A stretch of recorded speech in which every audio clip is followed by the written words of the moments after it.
अस्सलाम वालेकुम। अच्छा जी, गुज़िश्ता रात एक कैदी और खान साहब के दरमियान जेल में एक दिलचस्प मुकालमा हुआ। ये मैं नहीं कह रहा, ये उस कैदी के अल्फाज हैं। खान साहब कहते हैं कि वक्त बहुत बुरा चल रहा है।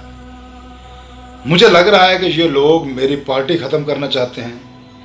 मेरे तमाम वफादार साथी एक एक करके मुझे छोड़ गए हैं और जो साथ हैं उन पर भी मुझे भरोसा नहीं रहा।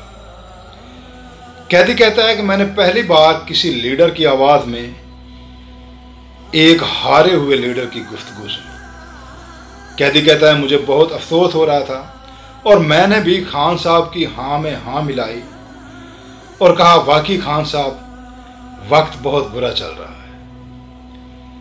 तो खान साहब ने गर्मी से निढाल अपना पसीना पूंछा, एक लंबी ठंडी आह भरकर कहा कि न जाने अच्छी घड़ी कब आएगी। तो कैदी बड़ा सियाना था।